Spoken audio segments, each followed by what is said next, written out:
Views and opinions expressed in this episode of the Psychic Chat Show are those of the guests and do not necessarily reflect the official policy or position of Gareth Lewis and the Psychic Chat Show podcast. Any content provided by our guests are of their opinion and not intended to malign any religion, ethnic group, club, organisation, company, individual, or anyone or anything. Welcome to the Psychic Chat Show with me, Gareth Lewis. This week I have with me Samantha Kirkham. Samantha has been a medium for many years. And then one day she realised she could communicate with the animals. So, can we really communicate with our pets? Well, let's find out as I introduce this week's guest, Samantha Kirkham. So, welcome, Samantha. And this week we're going to be talking about animal communication. It's great to have you with us on the Psychic Chat Show this week. Thank you. It's great to be here, Gareth. Lovely to see you. It's going to be an absolutely fascinating chat with you. And I'm sure all our listeners and our viewers are going to enjoy what you've got to say about animal communication. But before we go into the side of communication with the animal world, let's just talk a little bit about you. And have you always been aware of spirit? And what's your earliest memory of it? Yeah, my earliest memories when I was little, and I used to think everybody could see things that I was seeing, and that everybody could speak to people I was seeing. And I think my earliest memory was of my name being called, and then me talking to my nan who'd passed. Yeah. Okay, so what, your nan had passed? Some time before, or? Yeah, she'd been passed for about probably about 6 months, something like that. And she just came through, and her face was just so close to me, and and just like I remember the feeling. And also when she called my name, it was just this most beautiful sound. I don't think I've ever heard a voice like it since, even with all my communications with it. It was just this beautiful sounding voice, almost like melodic, and it was just this beautiful warm feeling, straight away from my nan. That's such a lovely, not only a lovely first experience, but also such a lovely memory to have as well. So how old were you at that age? What age were you?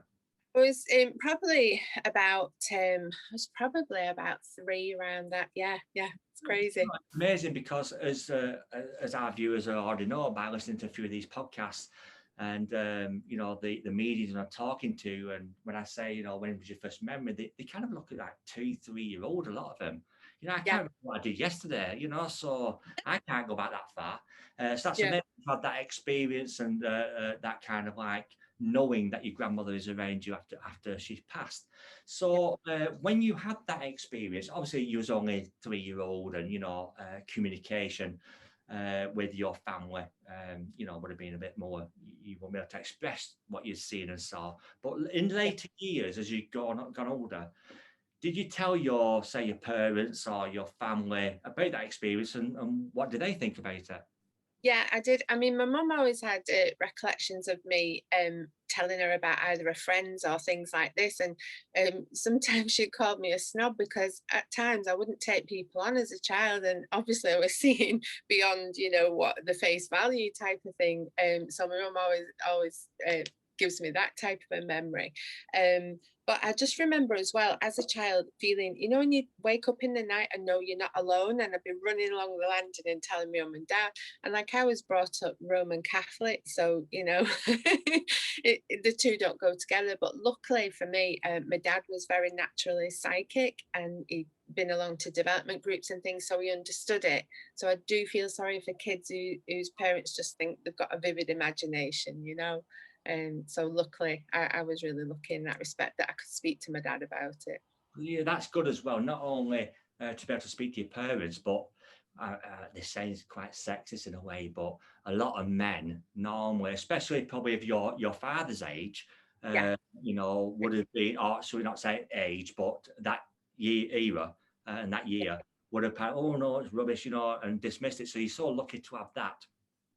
And as I just say, in future episodes, I know we've got a medium, David Hale, with us, and he's going to talk about the difference between coming from a Roman Catholic background into spiritualism. So it's interesting to hear that you've had that, but also by having that background, your family has also accepted you know, you've been able to either see, communicate with spirit as well. So that's nice to hear as well, that difference, because I know David, when we hear his later on in the series, he didn't have that, you know. Yeah, So yeah, it must.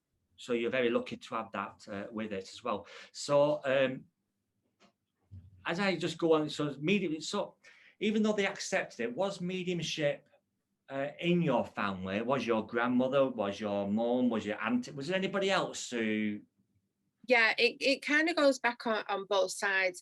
On my dad's side, we didn't know an awful lot of his family, but he was like super psychic. Super, like my dad was like being around a hot fire all the time. The healing that would come from my dad was just unbelievable. But on my mum's side, I know that it goes back like my grandmother and my great aunt, and then down the generations. And although they didn't actually do anything, I don't mean do anything with it, but it wasn't as well known. People didn't work as well then and things like that. But it was always there, and they kind of just accepted it as normal that people would visit.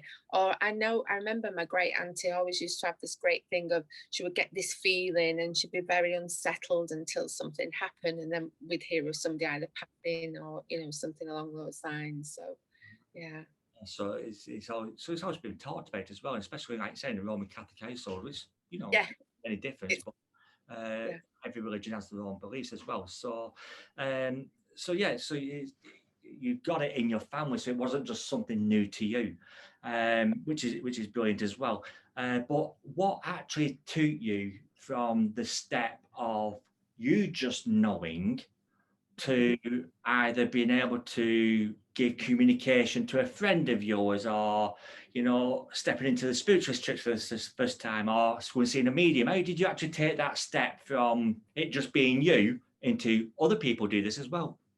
Yeah, I think I'd always kind of known that other people did it, because I remember going to a spiritualist church in Egbert in Liverpool with my nan when I was a child, and listening, and also laughing because my great auntie would say, "Oh, they've stolen my message. They were taking my message," that type of a thing, where you get the person who's like answering to everything and putting their hands up to everything. So we did have like some, really funny times as well. But I think for myself, I think when I was 16, I just kind of just read almost everybody I came into contact with, because you're not understanding it as much. You're not thinking, oh, they won't take this. And I was in hairdressing at the time, and I would just literally be sitting with somebody and say, awful sorry, but I have to tell you this, because if I don't, it'll be literally like, the 10 green bottles on the wall. I have to give you this message.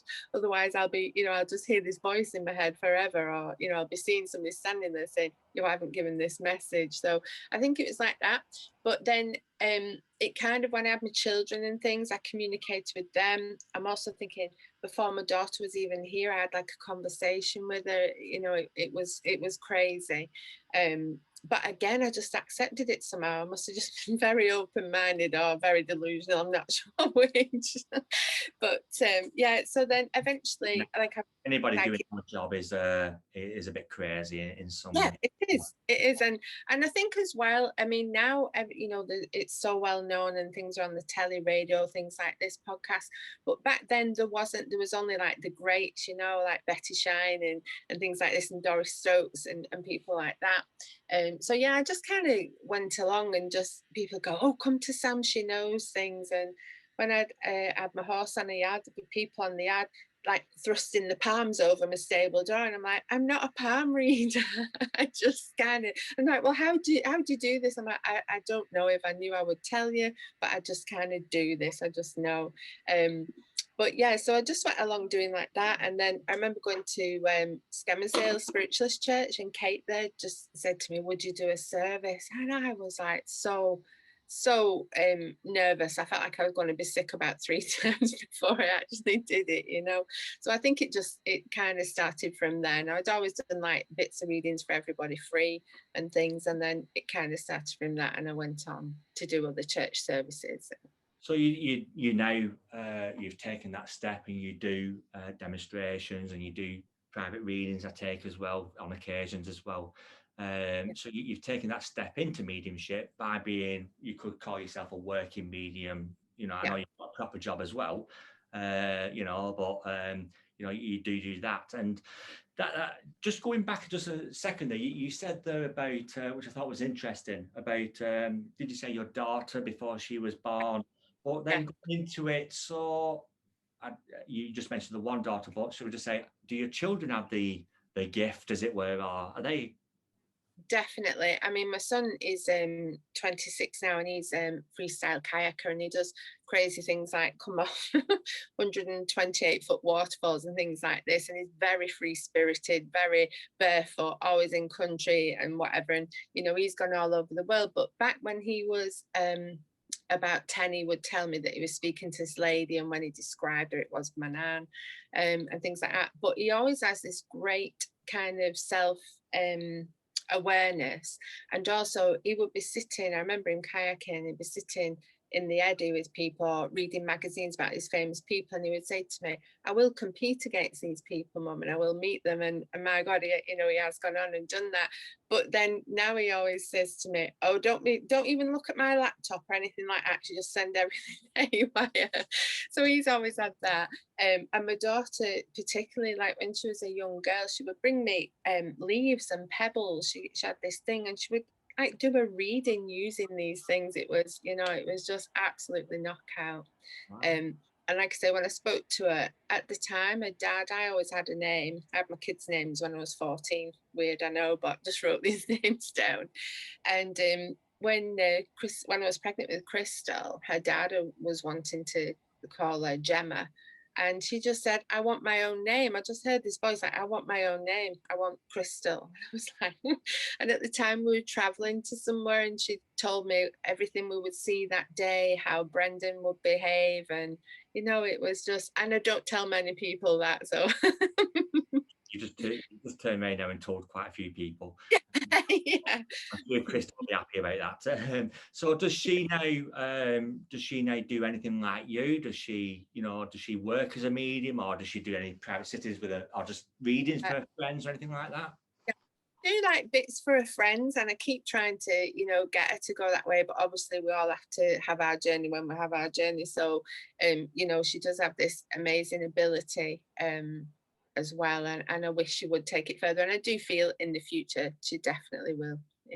So now we know about your journey as a medium, let's go into the animal communication side. Right, okay. Talking about Dr. Dolittle and things like that, which is very interesting, because I always said, Samantha, that when I set out to do this, I would look at it on different sides, and I would bring different people, whether I agree with it or not, whether I've got an opinion or not, And I used to sit back a few years ago, and I used to think, talking to animals, what do you mean they've not got a voice box? What? And then I kind of think, well, hang on a minute. If I'm a spiritual person, a spiritualist, and a medium, and I believe that we all have a soul, and we all have a spirit, and we're all a living thing, even the plants and the trees are living, then we must be able to communicate with animals. So I kind of like went from, and don't get me wrong, I did think, oh, a lot of rubbish, but I thought, well, I don't know anything about it. And when you came along and we first spoke, I thought, this is so interesting. Tell me, how did that happen? What, was you just sat there and dog spoke to you, or, how did that happen? Yeah, I think we've always been like, an animal mad family. Again, I think I get that more from my dad. Don't get me wrong, my mum loves the animals, but my dad was like, even vicious dogs would love my dad. It was crazy, and I don't know whether he knew he was communicating with them. And sadly, he's not here for me to talk to him, about that. But I think I'd always had this passion, if you like, for animals. And I think the first thing I did, I can remember, I know it sounds daft, but this cat had caught a mouse, and I could literally hear this like help type of thing, and I was like, what on earth? And when I looked around again, I was only about 10 at the time, and I saw this cat running along with this mouse in its mouth, and the mouse was still wiggling and was obviously still alive. So I literally just grabbed the cat, and I can't even remember how the cat dropped the mouse, but anyway, the cat dropped the mouse. So I took the mouse home and fed it and things like that. It was kind of in shock for a while. At first, I thought it might die, but I just kept looking back now. I must have been giving it healing, but I just kept like placing my hand or trying to stroke it. I touched its head and probably didn't really know what I was doing. But anyway, the mouse did survive, and I actually kept him. Right. um, Oh my goodness. yeah. So, and again, joking out aside, but one thing I mean, you've got to forgive me, Samantha, but there are probably Right. people sat here listening thinking, well, did the cat not turn around to you and go, hang on a minute, that's my tea? Do you know? Yeah. You don't hear him say, what are you doing? But Just that, just joking. So that was your first day. Now, I got to look at that. it another way as well. And it's so interesting that, don't get me wrong, it's not that I don't like animals. I mean, I've had pets all my life. And to me, the pets are a big part of our lives. Yeah. A big part of our lives. And some people love the pets more than the family. Some Yeah. people, the pets are the family. Do you Yeah. know? So Yeah. that's such an important part. And I truly, truly believe that. And when I give communication and when I'm working and do shows and sittings and things like that, I don't tend to bring a lot of animals through. And I kind of look at it as well. It's because I don't want to say I'm not an animal person, Yeah. okay, but I'm not really kind of like I've got to have lots, and you know what I mean. And they're not. It sounds awful, but they're just the pets, and they're my Yeah. pets. That I love them, and that's that. Yeah. But then you got people say like yourself who are more kind of like love the animals and have lots of animals around them, and you've got more of a passion probably say than I have, and that's probably why animals will come to you more than what they would come to me in a message. Yeah. So can you explain to me kind of like how do you, so I'm taking it the let's say the pet dog has passed, Yeah. so taking it you would give that evidence of that dog, how would that happen? Yeah, I kind of just get as in with the people, so you get like an energy or a picture or whatever. Sometimes I'll actually like physically see the dog, or I'll see the dog go around the owner, and it will tell me things that it did here on the earth plane, or it will tell me things that the owner still has of theirs, like a collar or or picture and things like that. And what it would do, its behavior and things like this. Often they come through, and if the owner's got another pet, they reference things that that pet does, and they say that when they get excited, that's when they're coming in to visit. Or if the pet will just suddenly, they just suddenly stop and stare, as they do with spirit, or follow something across the room. So yeah, they just come in like that, but they always come in with like so much love. It's just unbelievable. Yeah. So when we work as a medium, and you'll know this, when we work as a medium, we give evidential messages, evidential readings, Yeah. and so we can have grandmother in the spirit world, and we can either hear or feel grandmother, and grandmother say, "My name is such a thing." Yeah. Um, so when you got an animal in the spirit world, obviously they're not born with a voice box, you Yeah. know. Yeah. So then you are picking up on the energy of that. And there's no real, shall we say, clairvoyance, sorry, not clairvoyance, clairaudience with it. Yeah. It's more a sensing of, like sometimes when we work as a medium, we will work and we've got, again, use the thing of grandmother, and you are drawn to the stomach area and it's cancer. Is that the similar kind of feeling with the dog or the cat or the animal, where you will be aware of this animal and then that animal would then show you or take you to a sensation of how they passed rather than objectively telling you? And Yeah, definitely. Yeah. Like you say, they'll come and they'll say, sometimes they'll say that they were choking or whatever, and it'll have been a tumor, in the throat, or things like say the stomach or the paw, or just that they couldn't get up, that the back legs were going, things like that. Yeah. I remember talking to you a few weeks ago when we had a bit of a chat and what have you, and I remember you telling me about an experience with a horse or one of your horses. So can you just tell us all about this horse? And that was Yeah, one of your communications as well, wasn't it? absolutely. I mean, I was just in one evening just in my house.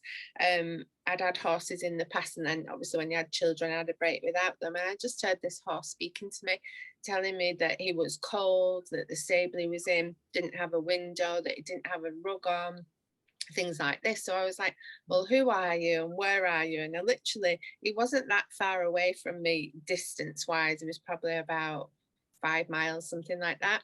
So I literally, on his communication, kind of tracked him down, and just eventually went on to loan this horse, and eventually went on to own this horse, because he was being branded as a dangerous horse, and things like this. And I just kept saying, he isn't dangerous, it's what's being done to him. So this horse had had a rough time. He started out quite well. He was an ex-racer, and then he'd had a short career in racing, so obviously wasn't that brilliant at it, bless him. But then he'd just gone from pillar to post and just been misunderstood, if you like. So we would get that when by the time I got to him, they were having to like put water in via a hose over his door. They weren't opening the door because he was literally running at people and his teeth bared and everything.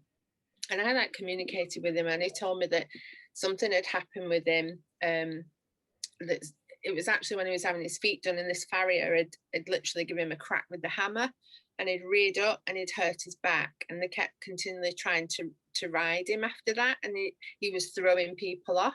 But it was literally, I'm sore, imagine if you had a bad back and somebody 12 stone trying to get on your back, you do the same. But obviously, because not everybody hears their voices, they didn't know this. So yeah, I went on to loan him, and I went on to own him, and boy, did that horse teach me so many things, And I actually, even though I lost him a few years ago, now the love that I've got for him is just unbelievable, and he does come back to me, thankfully. So that then begs the question of, so then the horse is still alive, Yeah, okay, and you're sat in your home, yeah, and this horse, what is 5 miles away? yeah, Obviously, then it's not in spirit, so you're not getting a spirit communication. We yeah, then look at two things. Are we then talking about telepathy? Are we yeah. talking about psychically just knowing this? What? How did you actually receive that information? Do you think because you know it wasn't a spirit communication? Yeah, I think because as well, and the speaking like the first person as well, and he was literally showing me a video, almost like a filming of where he was, the stable he was in, and when I did track him down and found it, it was exactly like, exactly like that.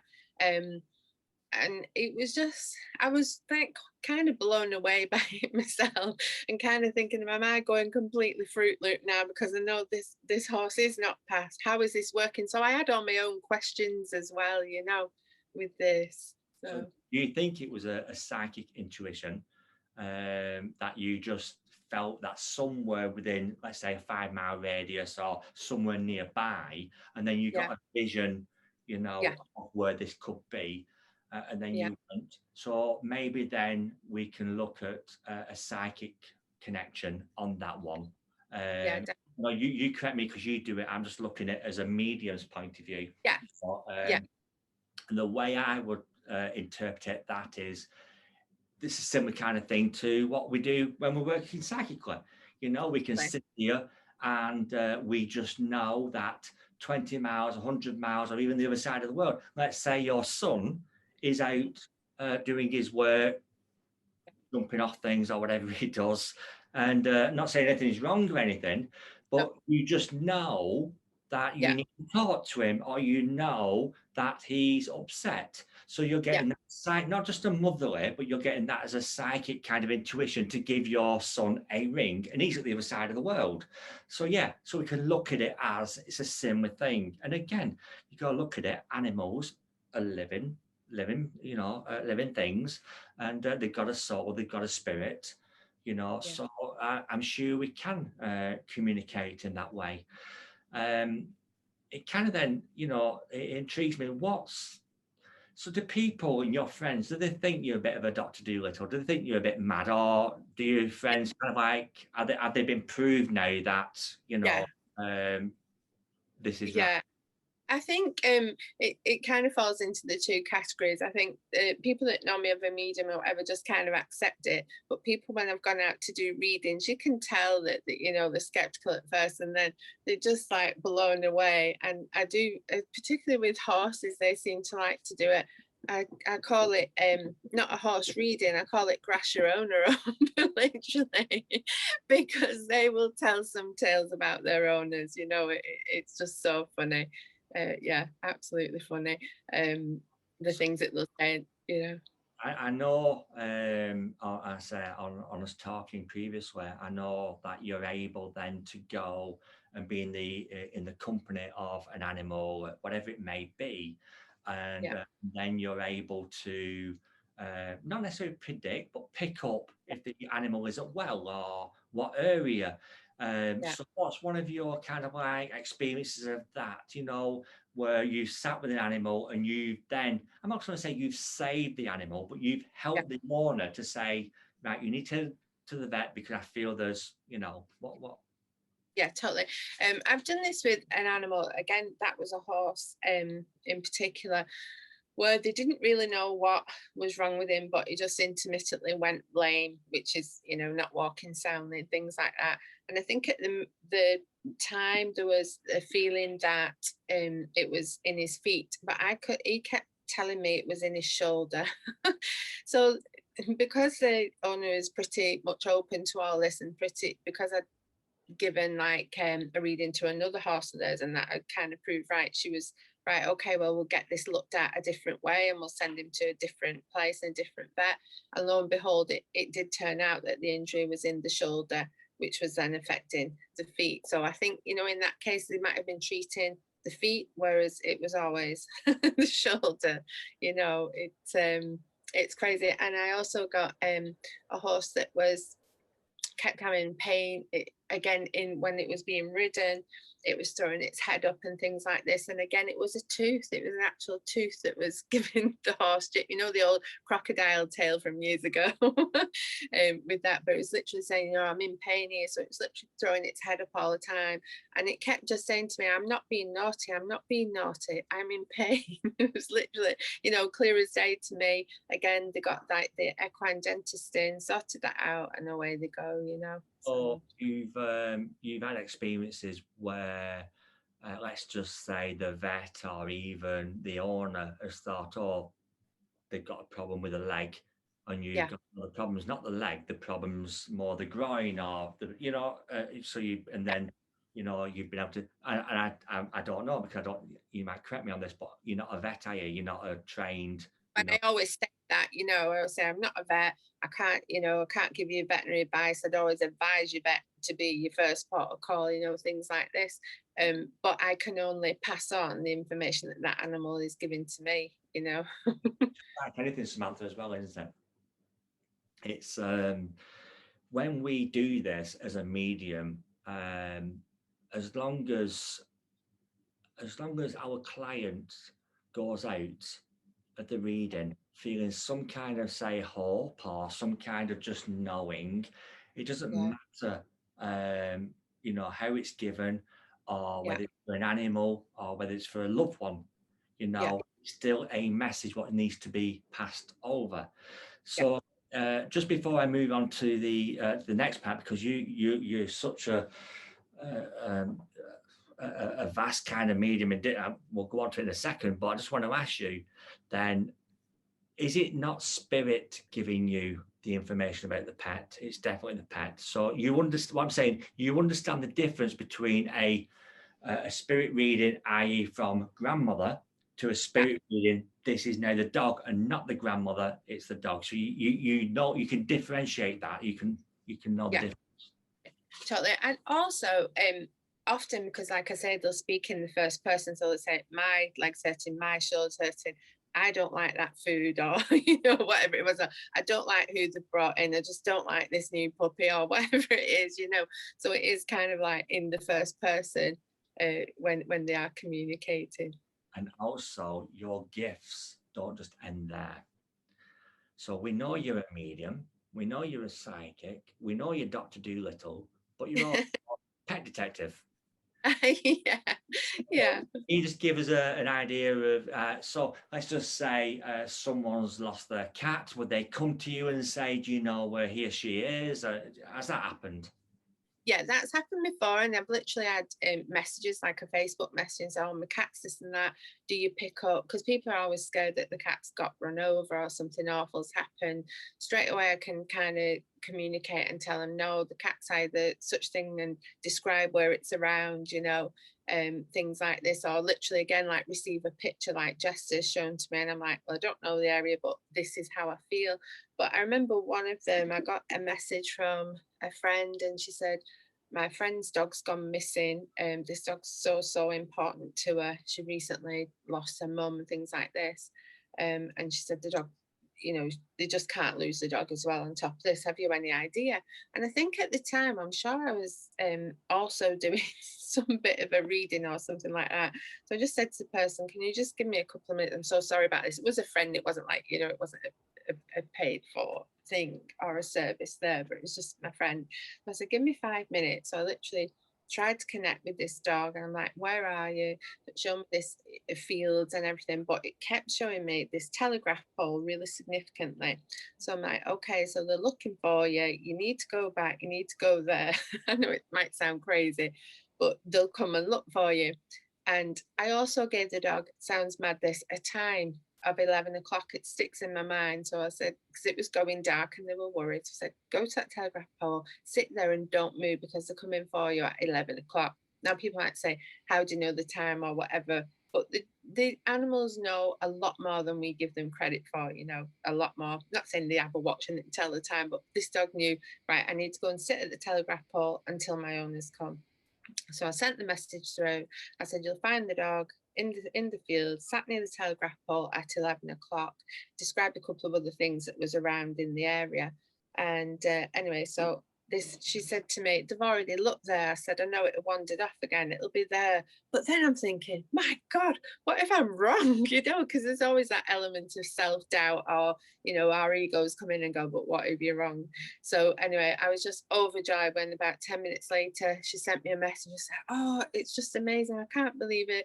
They went where you said there was the dog, happy days." And it's just such a lovely feeling to be able to do that. Is, I mean, like I said, animals are just, as loved to a lot of people as the loved ones are. And to be able to reunite an animal, because I know when an animal goes missing, whether it's a cat or a dog or whatever it is, you're worried that they've been knocked over, because there's no sense of the road, or there's no sense that, so to be able to reunite them together and have that validation, like you said, Yeah. you could have sent them out on a rainy night, on a cold night, for nothing. And but you trust that instinct. Do I know by talking to different people in this podcast series, Yeah. they have turned around and said not similar things with animals, but similar things where they know they've just got to just give it, you know, Yes. and also they know by giving it, there is that element of, what if I've got this wrong? And we You do. all question ourselves, because we are just human beings. And in one of the episodes, what we just had there, with the tarot lady, Stacey, and she talks about having that feeling of this lady who couldn't get pregnant, she would get pregnant. Yeah. How much of a disappointment would that be? Yeah. And similar with you, how much of a disappointment would that be if the animal wasn't there? you Yeah. know so to be able to trust your instinct as well as what you do, and have that faith and that Yeah. belief, is just amazing. To be able to do that. I mean, I know, again, I spoke to you a few weeks ago, and even this morning, just before coming on here and talking to you and doing this, my dog's saying, "Well, can I have a message?" And I went, "No." Yeah. Oh, but to be able to do that and to reunite someone's pet back to them, is just it's just amazing, really. So I know that's probably, it might be your best evidence, but what's your worst and what's your good evidence or thing you've ever done? Right. Okay. I think one of the things that again, this was with a dog, and it was a friend that had got a dog from a Greek rescue, and she was very skittish and things. she'd been mistreated and whatever. And she'd been out with the daughter and she'd escaped the lead. So they have the rescue are brilliant, and they have like their own people who come in, so they're saying, I'm sure everybody's seen the posters, don't chase the dog, don't call the dog, all the rest of it. So this was going on for nearly, I think all in all, it was nearly enough 3 weeks. And she'd been sighted, they had the night cameras, all the rest of the things were leaving food. So they had seen the dog in and out.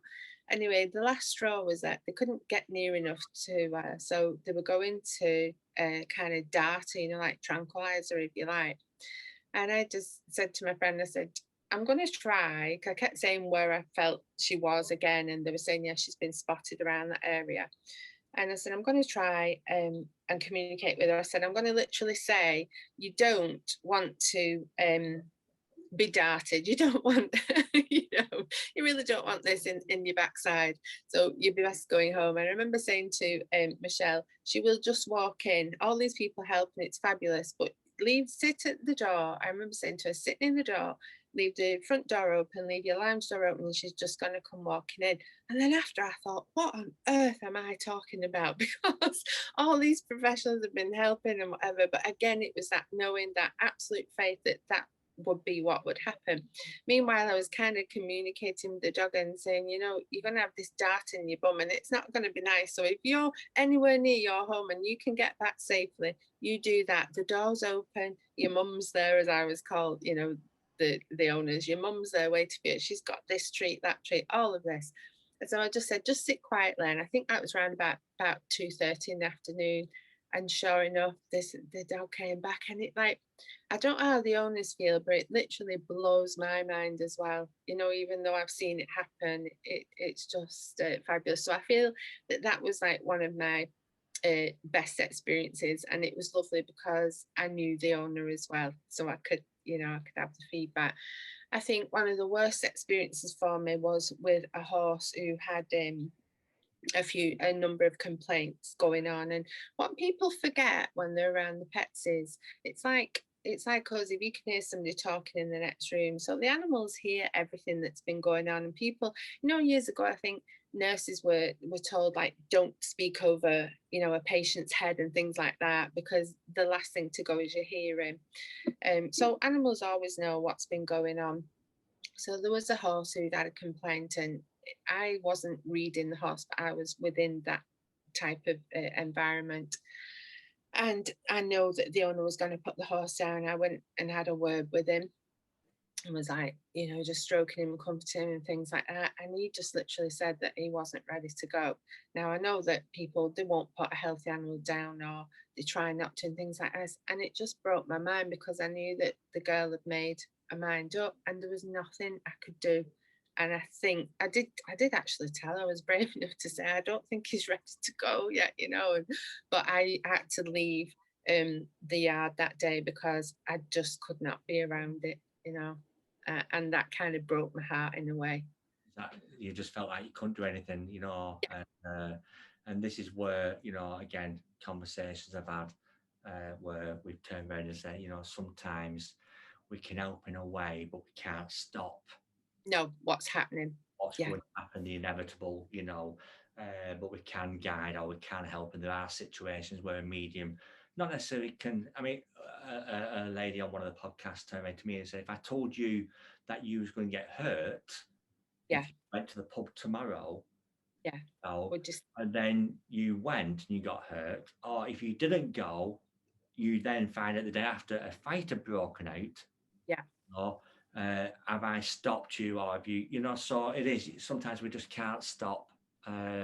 Life has got for us and planned, but that must be awful to actually think, I couldn't do anything, and, you've had so many success stories, and so many times you've helped animals and their owners, and on this occasion, you just know you have to step away and just let natural causes take its place. So it's been absolutely fascinating talking to you, and I know you work as a medium, and I know you do private readings and also the spirit of communication. So if anybody wants to get hold of you to either have a spirit communication or an animal communication, How can they find you? How can they book you? Okay, well, I'm on Facebook, just Samantha Kirkham, spiritual medium. I'm on there. They can send me a message on that, or I think my telephone number's on there as well. And at the moment, I'm just up, just getting another site up. So I will, I will like plug that one a bit more. Oh, there's a Just, website. There's a website coming, is there? yeah, there's a website coming. Yeah, and I also, Yeah. if it's just like for medium, when everything goes back after COVID, I run an open circle at Lowton at the Travel Lodge just on Newton Road there. So that's on a Wednesday normally at 7:30. So people are welcome. If you're local to the Lowton area, and that's Warrington, Lee area, is that right? So if you're local to that area, then pop along on a Wednesday night when we're allowed back to. When the website's up and running, I'm sure Samantha will let me know, and I'll certainly put that out there for everybody as well. But in the meantime, just head over to her Facebook page, send her a message, and I'm sure you'll be able to sort something. If you've lost your pet, Samantha's the person for you. And if you want communication, I'm sure she'll be able to bring that lovely pet that you've had and that communication back for you. But in the meantime, Samantha, it's been absolutely fascinating talking to you, and it's completely changed my look into the way it works. We've had that chat. Is it psychic? Is it spiritual? And I kind of feel talking to someone who knows what they're talking about. It's been absolutely an eye-opener for me. So thank you very much for joining us. And just to leave you on a funny note, I had a puppy come to me yesterday and just said they bath me in the sink, and they said I'm not as fat when I'm wet. So it was just, they do have that funniness about them as well. So yeah. In that sense, when you give a message to someone, also sometimes the owner or the person just needs that bit of upliftment as well. But in the meantime, Samantha, thank you very much for joining us. Thanks so much, Gareth. Lovely to speak to you.